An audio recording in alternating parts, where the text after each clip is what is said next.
Bob here, Chopper Bob Customs, and I got a new project in the shop. This is a 1965 Mustang Coupe. It belongs to the gentleman and his wife that had the 39 Ford that I built the Carson top structure for. And he had bought this 65 Mustang pretty much the way you see it right here, in pieces. And he wants to decide whether or not he wants to move forward with the project. So one of the first things I'm going to do is do an inspection on it and bolt the front sheet metal on it so we can get a look at it and make sure that it's going to be viable. We're not going to do a full restoration or even a resto mod on the thing. It's going to be more of a put it together, make it a safe, fun driver.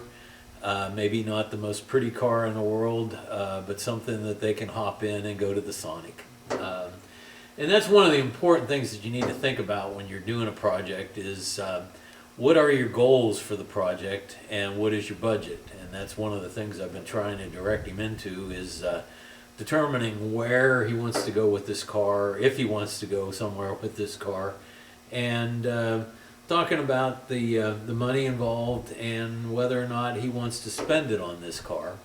And that's one of the things that you need to do on any project you're working on is make sure that it's right for you, because there are a lot of half-finished projects shoved away in a garage that are just rotting away because somebody got into it and didn't really count the cost before they got started. So with that, today I'm going to be obviously taking some of this front end sheet metal and laying it aside, jacking the front end up and checking the front suspension. Fairly certain it needs brakes all the way around. We'll get into that. But for right now, let me put this on hold and get started. All right, hopefully you've taken your Dramamine because I'm going to be going handheld. Let's start looking over what we got going on the front suspension on this car. First, you may notice that the, I can't remember what they're called. There are braces that go from here to the firewall, and they're not in here, but they are in the box of Sterlite, Rubbermaid, whatever that stuff is. So we do have them, so that's good. Although the truth of the matter is on these Mustangs, you can practically build one from scratch. The parts are available and they're really pretty reasonable. Realistically, for a desirable versus cost-effective car, the Mustang's really pretty good if you're looking at a project to take on. Right off the bat, obviously the upper mounts on the shock they're worn out. It just makes sense to put new shocks on it. So that's the first part of the suspension we're going to be doing. As we come down on the car, you can see that the outer shock tower is rusted out. Now they make these pieces, they bolt in, I think they're like 40 bucks a piece. Really quite good. We used to call them cue balls. I don't know what the correct term is for them, but basically you screw them into the spring to jack the car up when your springs are sagging. They get you by in a pinch. What happens is it puts a high stress load on the spring right in this area, which does a couple things. It actually accelerates the sagging and can cause the spring to develop stress cracks and eventually break. Back in the day when you couldn't get springs for these, or you had to go to the dealer, that may have made sense. The thing is, now you can pick up springs and they're not that expensive and you don't have to have all this noisy stuff in here. The spring mount is, I don't know whether you can see that or not, but the bushing is shot in it. There's no doubt that it needs to be replaced, and basically that's just this entire assembly that the spring mounts to. The one thing that we cannot check, at least I've never found a good way to check it with the spring in place, is these inner control arm. They're not really bushings. They're sort of like the old Chevy pickups where they're metal on metal, screw in, and then they screw onto the shaft. On the plus side, these have had the Zerks put in them, or they had Zerks put them in them. So they may have been replacement units. The thing is, when it's all tore apart, we'll check and see how much play is in them and whether or not they need to be rebuilt. The other thing is that these are known to crack in behind here where you can't see it. The inner shock tower. Now the inner shock tower is actually welded in, but those are available. You can cut these out and replace the whole inner shock tower if you have cracking back there, or you can do repair on the cracking. It's sort of a toss-up as to which one is probably the best way to go. But like I said, for this and for the cracking, we're going to have to get this control arm out of here and see what's going on. Moving down right off the bat, we know that the sway bar links are in really deteriorated condition, and a quick pull on the front tire, if I can get this to do this, let's see. I can't hold the camera still enough. I don't know whether you can see that or not, but basically the strut rod bushings have got to the point where they're allowing this to move too much. So the strut rods need to be, the strut rod bushings need to be replaced. And then when we come over, one of the advantages of having the spring on the upper control arm is that it makes checking the ball joints fairly easy. And the boots are really deteriorated, cracked. Here's the deal. I had the same thing happen on my 41. I managed to get some boots from a reputable parts dealership. All this stuff that's made in China now is failing, and the new boots that I bought and put on there failed within a year. So I would not say you need to replace the ball joints because the boots are failing, because chances are within a year you're probably going to have failing boots again. However, let's see if I can, yeah, there we go. This ball joint has play in it. I don't know whether you can see that in the video or not, but basically as I pry up and down, the ball joint has wear in it. And the same thing on the lower one. Let's see if I can get that one to move. I got it.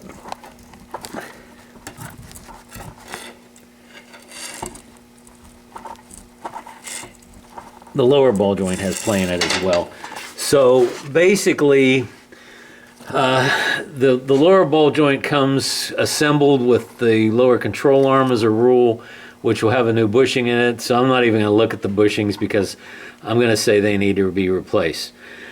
I've already inspected the center link. It seems to be solid. The idler arm does not have really any play in it, nor do any of the tie rod ends. The only thing about tie rod ends that kind of give me pause is that the inner ones do not have Zerks and they feel awful dry. The outer ones do have Zerks and they do feel like they've been greased. So basically what I'm going to do is I'm going to go in and look at the individual component cost. A lot of times what happens is you can go and get a complete replacement kit, and in essence you'll probably get the tie rod ends for free or close to free if you buy the whole package. But I'll have to look at that and then tell the owner of the car what I found and what kind of prices we're looking at and let him decide. But we do know for a fact upper and lower ball joints, strut rod bushings, sway bar links, new springs, new spring mounts, and then obviously these outer shock towers need to be replaced. So what I will do is I will go ahead and make a list of things that need to be done on the front suspension, and I'll work up some prices. Now, while I'm under here, though, we can see some other things that are going on. One is they made a decision to disconnect the electrical assembly with a pair of dikes. And I mean, the car is coming up on 60 years old, and that's probably 60-year-old wiring. So I'm really thinking that I will probably recommend replacing the wiring harness on this. The owner does want to maintain the brakes that are on it, simply because it's got the 14-inch wheels, and his wife would like to keep the stock Mustang hubcaps on it. We're looking at Scarebird. Scarebird used to make assemblies that allowed you to use the 14-inch non-disc brake wheels with their kit. However, Scarebird kind of went out of business. It has been sold to somebody else, but when I was looking the other night, these parts are not back in stock yet. So we may just go ahead and rebuild the drum brakes on it. Probably go with a dual master cylinder, because right now it's still got the single master cylinder on it. Dual master cylinder makes it a little bit safer. Depending on his budget, we may or may not go with a Borgeson power steering unit. We talked about the air conditioner, and after I have gone to the position where I will not work on a cobbled up OEM air conditioning unit for it. I'll either put in vintage air or I'll do nothing to the air conditioning. And right now we're talking about putting an under the dash vintage air unit that looks pretty close to the OEM. It's not exactly right, but it'll have the feel. So let me pause here for a second. Okay, let's talk about what else we got going on up here. The battery box, the battery tray has rusted out, as is often the case, and it has done damage to the inner fender apron. If this were going to be a restoration, probably recommend replacing the apron. Since it is local damage and we're looking for a driver, we'll probably talk about building a repair panel and putting it in there. The radiator core support is another situation where we need to look at pricing and what it's going to take. We've got some rust holes down here and some damage up here from it getting beat up. It could be that it just doing some patches on this might be the way to go, and seeing if I can't straighten it up a little bit. The thing is, there's three choices that you can go with on the radiator core support. Of course, unlike a lot of cars, this is not bolted in, it is welded in. So in order to get it out and back in, you have to cut out all the spot welds, and then you have to put rosettes in to put it back in. You can buy just the core support, which means that you have to cut it away from this front cross member and then reattach it. They also have the core support with factory style front cross member as one piece. It's already spot welded together from the factory that you can put in there. And then they have a heavy duty version of this cross member, which probably the original car should have had when it was first built. It's a thicker material. This was actually quite thin and easily damaged, and if you want to stiffen the car up, you can put the thicker one in here. Now, that being said, he's not going to be racing it. It's just going to be let's drive it to Sonic type thing. So the factory one is probably good enough, and this one is actually in good enough shape that it might make sense just to leave this in here and cut out the core support and replace it. And for that matter, probably the core support down below is in good enough shape.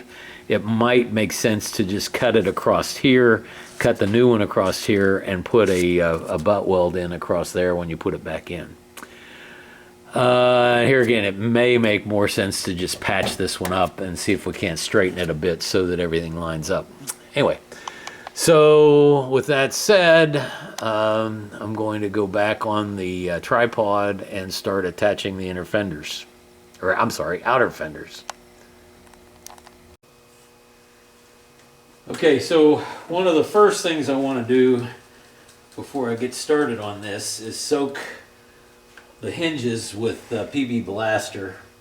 I wouldn't use this as your regular lubrication, but I want something that's going to knock out rust and make it so the hood will close. We can always come back in later, clean it out, and replace it with a proper lubricant for it. But this will help get it so that the hinges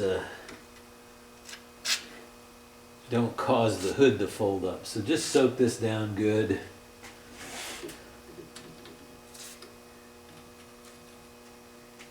And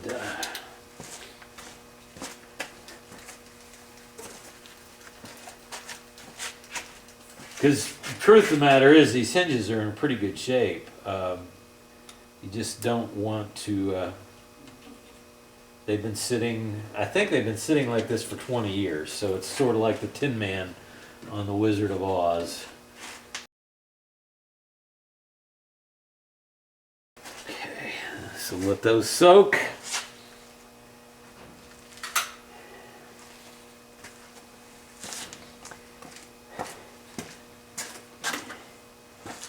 And fortunately, when they took this apart, they left all of the bolts, they put them all back in. Now, what we've got here are J nuts that the bolts screw into. And what I'm going to do is run a thread chaser over the bolts and through the J-nuts so that this goes together really easily.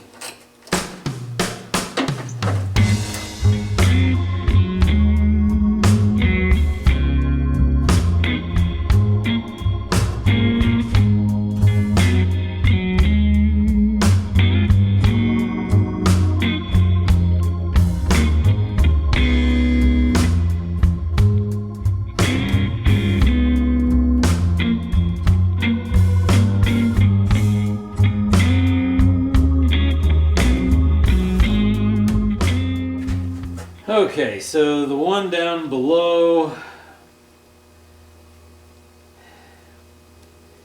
is a captured nut and it did not want to cooperate. So we're going to have to fix that when the time comes. But for right now, this will allow the fender to get bolted on. I'm going to go ahead and run a chaser over these.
Okay, and with a very minimal amount of adjustment, the front end is sort of attached. this was an exercise to make sure that the front sheet metal would go on and the car wasn't all whopper jawed. He wanted to have a visual proof that it was going to be a decent looking car. So gonna send him some photographs, gonna have him come by and take a look at it. But it looks like it's going to turn out to be a pretty nice car. So the thing is, there's no point going any further. The pieces are missing or they're bent, and they just really need to have new ones put in there. But thought I'd introduce the project to you, and please subscribe to my videos. Please like them. Please comment on them. Please hit that notification bell. And for now, Chopper Bob.